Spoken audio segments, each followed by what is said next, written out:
अस्सलाम वालेकुम। कैसे हैं आप सब? उम्मीद है आप सब खैरियत से होंगे। आज मैं बनाने वाली हूँ आलू का कबाब, आप टिक्कियाँ भी कह सकती हैं।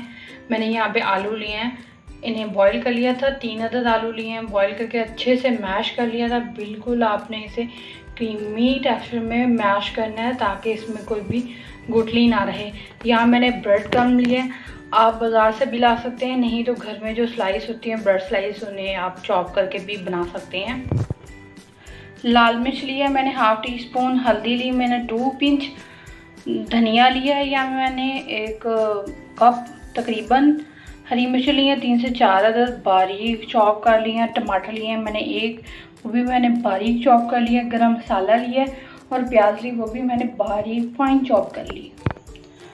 सबसे पहले हम इसमें ऐड करेंगे गरम मसाला, उसके बाद हम इसमें ऐड करेंगे लाल मिर्च और हल्दी, उसके बाद हम इसमें ऐड करेंगे हरी मिर्चें, फिर शामिल करेंगे इसमें टमाटर, उसके बाद हम इसमें ऐड करेंगे प्याज, इसके बाद मैंने धनिया शामिल कर दिया है। उसके बाद हम ब्रेड क्रम्ब डालेंगे इस पर तकरीबन 3 टेबल स्पून। अब इन्हें अच्छे से मिक्स कर लेंगे। इसे अच्छे से मिक्स कर लिया था, कितना अच्छा सा लग रहा है ये मिक्सचर। मैंने बाकी ब्रेड क्रम्ब रख लिए थे क्योंकि हमें इनकी कोटिंग करनी है। यहाँ मैंने एक बॉल में लिया है कॉर्नफ्लोर। अब हम इसमें डालेंगे 2 पिंच नमक।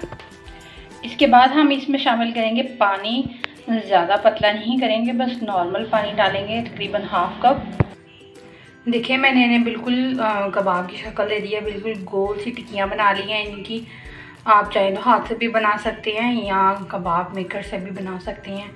और यहाँ पे मैंने कॉर्नफ्लोर में पानी डाला था हाफ़ कप, उसे मैंने लिक्विड सा बना लिया और ब्रेड क्रम्ब रखी हैं।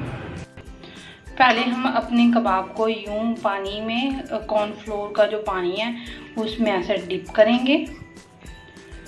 अब उसे हम डालेंगे ब्रेड क्रम्ब पर, इसे ब्रेड क्रम्ब की कोटिंग कर लेंगे। ऐसे बिल्कुल कोटिंग कर लेनी है आपने, कर करके दोबारा डिश में रखते जाना है। जैसे कि आप देख रहे हैं मैंने इनकी कोटिंग करके इन्हें डिश में रख लिया है। इस तरह आप बनाकर 1 हफ्ते के लिए फ्रीज भी कर सकते हैं और जब चाहे आप फ्राई कर सकते हैं।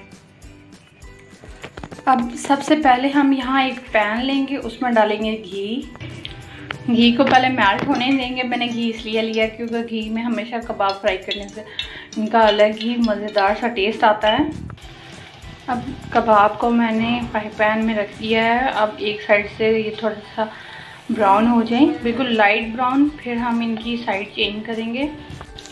आप देख सकते हैं मैंने इनकी साइड चेंज कर ली है। देखिए कितना प्यारा सा लाइट सा कलर आ गया है। इसी तरह हम ये दूसरी साइड जो चेंज किया वो पकाएंगे। जैसा कि आप देख सकते हैं मेरे आलू के कबाब बिल्कुल रेडी हैं, क्रिस्पी से यमी से हैं। आई होप कि आपको ये रेसिपी पसंद आई होगी। आप ये चावल के साथ या शामी चाय के साथ खा सकते हैं, बहुत मज़े के लगते हैं। ज़रूर ट्राई कीजिएगा, लाइक और शेयर लाजमी कीजिएगा। अगर आप मेरे चैनल पर नए हैं तो सब्सक्राइब करना मत भूलिएगा, बेल आइकन लाजमी प्रेस कीजिएगा। अल्लाह हाफिज़।